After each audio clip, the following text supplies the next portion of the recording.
The Dunlop MSA British Touring Car Championship wrapped up the opening half of its 2016 campaign with a thrilling weekend of racing, come both rain and shine, at Croft in North Yorkshire, as the title chase took another twist and a new name joined the winner's circle. Croft is renowned as something of a rear-wheel drive circuit, so it was perhaps no surprise to see Colin Turkington reprise his Alton Park form in qualifying to annex a second straight BTCC pole position.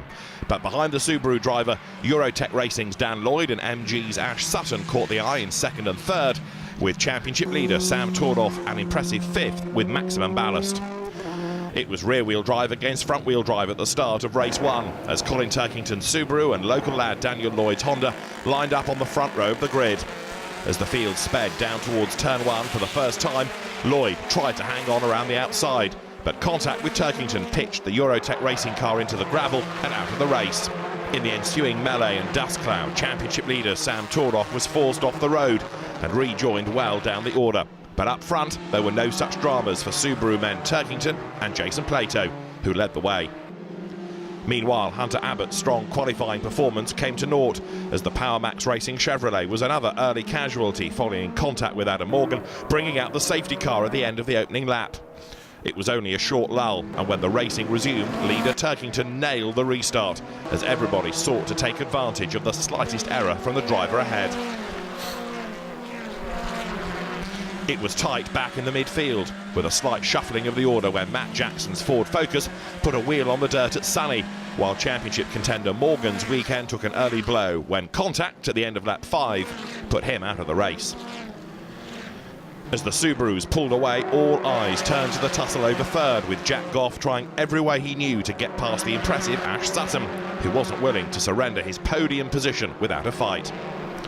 There were further safety car interventions following a dramatic off for Mark Howard's Volkswagen at Clairvaux midway through, and Ada Moffat's hobbled Mercedes as well. But the final order remained unchanged as Turkington tallied his second victory of the season from teammate Plato, with Sutton hanging on for his maiden BTCC podium in third. Jason Plato swept all the way around the outside of Colin Turkington to snatch the lead at the start of race 2, but greater drama was to follow later on. Teammate James Cole, in contrast, found himself beached in the Clairvaux gravel trap following contact with Alex Martin, prompting an early safety car appearance. Once the racing resumed, Tom Ingram was the man on the move, niftily diving past the Ford Focus of Andrew Jordan into Tower to grab 7th place. Turkington repaid the favour to teammate Plato on lap 5 as he passed the sister Subaru Levorg around the outside heading into Tower, with the BMWs of Jack Goff and Rob Collard holding a watching brief behind, as Ash Sutton's MG led a train of cars squabbling over 5th. The duel for the lead came to a head at mid-distance as Plato and Turkington collided going through Tower, momentarily delaying Goff and allowing Collard to opportunistically leapfrog from 4th to 1st in the blink of an eye, as the Subarus also swapped positions. As Collard controlled proceedings at the front, behind the lead quartet, Sutton had his hands full, fending off a whole line of rivals, with joint championship leaders Sam Tordoff and Matt Neal trading paint in the queue of cars. The BMW man made the move stick next time around, before setting his sights on Andrew Jordan's battle-scarred motor-based machine. Tordoff's next target was Ingram, but the same move he had successfully applied on Neal and Jordan failed to come off on the Toyota, forcing the Yorkshireman to think again. Collard remained untroubled to the checkered flag to record the 13th victory and 50th podium of his career, while the scrap over 7th went right the way to the line as Tordoff's last-ditch attempt to wrest the position from Ingram resulted in contact, although 8th spot did secure him pole position for the day's reversed grid finale. On a wet track, Tordoff and Ingram lined up alongside one another on the front row for race 3 and maintained that order when the lights went out, as a slick-shod Matt Jackson narrowly clung on to 3rd from the fast-starting Jack Goff, and Warren Scott almost immediately found himself in the wars again. Later, around the opening lap, a number of different lines out of the chicane emphasised the slippery conditions. The safety car was deployed once more to deal with Scott's Subaru, and at the restart, Tordoff made good his escape, while Jackson gave a vivid illustration of the lack of grip available in his slick-shod Ford Focus. As Goff defended 3rd place from race 1 winner Colin Turkington, Ash Sutton tried to slice down the inside of both of them into tower. The MG clearly revelling in the greasy conditions, and the rear-wheel drive machinery not enjoying so much of an advantage on the damp track. Just one corner later, and Sutton was up to fourth, past Goff. As Tordov pulled clear at the front, the second-placed scrap intensified, with Turkington closing in on Ingram and Sutton closing in on the pair of them, despite a number of wild moments in his MG. Further down the field, Aidan Moffat and Matt Jackson came to grief at Clairvaux, and just before the safety car appeared to clear up the debris, Collard deposed BMW teammate Goff from fifth after running side by side through several corners. At the restart, Tordov again led the pack away from Ingram and Turkington, who was coming under increasing pressure from Sutton's charging MG, who aggressively forced his way past at the hairpin at the end of lap 9, giving Ingram 2 hefty thumps in the process, as the ever-opportunistic Collard also demoted Turkington to fifth. The next driver on Sutton's hit list was Ingram, and it wasn't long before he snatched second at Tower, leaving the Toyota man with his mirrors full of Collard's WSR machine, with Turkington similarly right in the mix.